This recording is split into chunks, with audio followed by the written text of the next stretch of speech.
Pemirsa, untuk membahas hari ini saya tidak sendiri, sudah bersama saya adalah Profesor Juanda, pakar hukum tata negara. Selamat pagi, Prof. Pagi, Assalamualaikum warahmatullahi wabarakatuh. Waalaikumsalam, Prof. Begini pertanyaannya, kalau gitu untuk membuka breaking news hari ini, kenapa harus MK yang membuat keputusan ini dan bukan seharusnya pembuat undang-undang ataupun DPR? Ya, pertama memang jalur ketika seseorang atau pihak tertentu merasa haknya dirugikan atau kewenangannya dirugikan, memang diberikan kewenangan kepada MK untuk melakukan uji materi terhadap ayat, pasal atau norma yang ada dalam sebuah undang-undang. Nah, oleh karena itu, ya soal perdebatan apakah ini adalah wewenangnya pembentuk undang-undang yang kita sering katakan dan kita mengutip, sebenarnya istilah ini istilah yang dilontarkan oleh Mahkamah Konstitusi sendiri tahun 2005 gitu loh, ya, open legal policy. Nah, open legal policy ini adalah artinya di mana sebuah norma itu norma yang terbuka untuk diberikan kepada pembentuk undang-undang. Nah, jadi oleh karena itu, apakah ini adalah menjadi wewenang pembentuk undang-undang atau wewenang Mahkamah Konstitusi, ini yang perlu kita kaji hari ini atau memang kita diskusikan.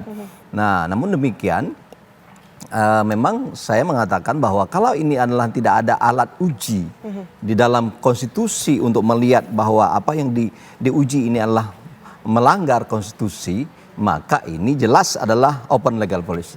Open legal policy. Ya. Oke, Prof, sebelum kita melanjutkan diskusi kita, sudah ada rekan kami di lapangan yang akan memberikan informasi langsung di Mahkamah Konstitusi. Sudah ada Tiara Harahap. Selamat siang, Tiara. Apakah sudah dimulai putusan MK?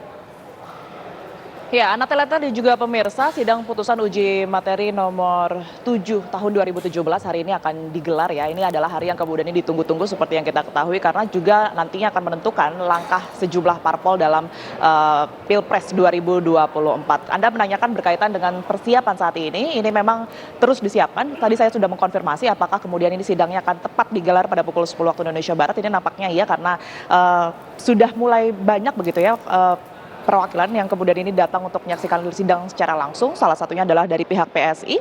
Kita ketahui, Ana dan juga pemirsa, bahwa pihak PSI ini adalah salah satu pemohon di antara 7 perkara yang memang sudah dilayangkan berkaitan dengan batas minimal calon presiden dan juga wakil presiden 2024 dan juga ke depannya begitu ya, dari yang sebelumnya ini disepakati 40 tahun. Dari sejumlah perkara tersebut ini ada keputusan beragam, salah satunya adalah mengajukan bahwa usia capres dan juga cawapres ini adalah 35 tahun.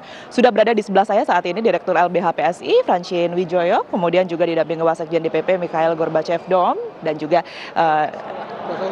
kuasa hukum Nasrullah. Oke, Nasrullah. Kita akan berbincang sedikit ya mengenai hari ini. Sudah ditunggu-tunggu nampaknya ya, sepertinya kalau kita melihat ke belakang begitu persiapan dan juga pengajuan permohonan mengenai batas minimum dari calon presiden itu sendiri. Persiapan ataupun juga nantinya akan seperti apa jika memang apa yang kemudian dimohonkan ini akan diterima begitu? Apapun putusannya nanti, apapun putusan dari Mahkamah Konstitusi nantinya dari PSI akan menghargai putusan itu. Karena kami yakin bahwa putusan ini adalah putusan yang terbaik dalam mengawal demokrasi Indonesia. Tapi apa sih kemudian ini kita ketahui ini adalah upaya begitu ya untuk memberikan wadah anak muda. Tapi ada sebagian pihak juga yang kemudian ini menyebutkan, wah ini kok buru-buru banget. Ini apa hubungannya dengan pendaftaran dan juga Pilpres 2024? Apakah juga ada hubungannya dengan salah satu capres dan cawapres tertentu, Mbak Francine? Kalau dibilang buru-buru sebenarnya tidak ya, karena ini prosesnya sebenarnya panjang. Diskusi internal di PSI itu sudah dari Desember 2022 sebelum akhirnya kami mengajukan permohonan itu di bulan Maret 2023, itu di tanggal 9 Maret 2023, bahwa memang prosesnya berjalan ya cukup panjang gitu sampai akhirnya hari ini yang ditunggu-tunggu adalah putusannya. Dan sesuai dengan apa yang kami ajukan di awal, ini tidak ada hubungannya dengan salah satu atau salah dua atau salah banyak mungkin ya capres-capres tertentu, itu tidak ada. Cawapres. Belum ada isu itu. Dan pengajuannya di Maret ya? Iya, belum ada kan waktu itu, nggak ada kehebohan itu. Kehebohannya kan baru beberapa bulan kemudian. Jadi apa ini yang kemudiannya menjadi trigger selain mewadahi itu tadi ya, kemudian usia 40 kemudian dirubah menjadi 35, karena kan kita mengetahui salah satu kandidat cawapres yang kemudian dilirik ini berusia 36, kemudian ketua dari PSI sendiri juga berusia muda gitu. Apa ini larinya akan kemana nih kalau kita melihat apa ya permohonan dari PSI sendiri? PSI ini kan partainya anak muda. Tentu kita memperjuangkan salah satunya adalah hak-hak konstitusi anak muda. Seperti yang sudah pernah kami lakukan juga di tahun 2019 terkait dengan syarat usia minimal kepala daerah. Dan sekarang terkait dengan syarat usia minimal capres dan cawapres. Karena kami percaya bahwa anak muda itu banyak kok yang berkompeten. Kita lihat kan banyak yang kepala daerah Indonesia yang usia-usia muda dan mereka berprestasi, mampu menunjukkan itu. Sepanjang mereka diberikan kepercayaan oleh publik untuk bisa menempati jabatan-jabatan publik tersebut. Dan ini hanya mengembalikan tadi dua undang-undang sebelumnya itu 35 tahun, tapi tiba-tiba ya diubah betul. Menjadi 40 tahun. Itu kan malah inkonstitusional ya. Karena mengganggu hak anak muda, karena itu kita minta kembali. Jadi ini bukan menurunkan, tapi meminta kembali menjadi 35 tahun. Kalau pada saat dinaikkan batas usia itu menjadi 40 tahun, itu justru tidak ada landasan sains atau yuridisnya. Kalau yang dibaca dari diskusi di dalam ruang-ruang tersebut, itu yang dibilang adalah bahwa usia di bawah 40 tahun itu labil. Nah sementara, ya kan, banyak sekali nih syarat-syarat anggota DPR. Iya kan? Anggota DPR minimum 21 tahun, usia kepala daerah minimum 25 tahun, ya kan gitu. Jadi harus diberi apa ya, semacam wadah seperti yang tadi sempat disinggung begitu ya. Tapi kalau misalnya kepercayaan dan juga kesempatan yang perlu dipertimbangkan tentunya ya. Nah, tapi kalau misalnya hari ini nantinya akan tidak sesuai harapan ya hasil dari persidangan ini nampaknya. Ini apa yang kemudian ini akan dilakukan oleh PSI, karena yang kontra ini juga banyak, Mbak. Kita harus melihat juga ya yang di luar ini kemudian yang mengkritisi ini juga cukup banyak gitu.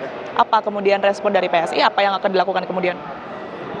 Tentu apapun putusannya nanti kita akan hargai, dan kalau misalnya nanti ada upaya-upaya yang lain secara konstitusional yang bisa kita lakukan juga akan kita coba. Paling itu sih. Sejauh ini tanggapan dari Ketua PSI, Ketum PSI sendiri seperti apa, Mbak? Harusnya nanya ke beliau dong, tapi ya pasti mendukung lah, karena ini kan keputusan partai, bukan keputusan ketua atau salah satu pengurus, tidak. Ini keputusan partai politik PSI. Kasih pesan untuk sendiri oleh Ketua Umum PSI ini seperti apa? Enggak sih ya, nggak ada pesan khusus, tapi tadi ya kita lagi memperjuangkan mimpi anak muda, biar anak muda ada tersedia dalam pilihan lah gitu kan. Kalau begini kan kita kita dibunuh sebelum menjadi calon. Menjadi calon aja nggak bisa gitu. Jadi memang kita ingin anak muda ada dalam pilihan, partai politik harus memilih dan kita mau memilih anak-anak muda, karena itu kita buka pilihannya supaya anak muda bisa masuk sebagai pilihan. Ini termasuk salah satu pemohon loh, kader muda dari PSI. Doa dari orang tuanya adalah agar menjadi presiden. Kita doakan sama-sama ya yang terbaik tentunya untuk keputusan pada hari ini. Terima kasih Bang Mikael, Mbak Francine juga terima kasih.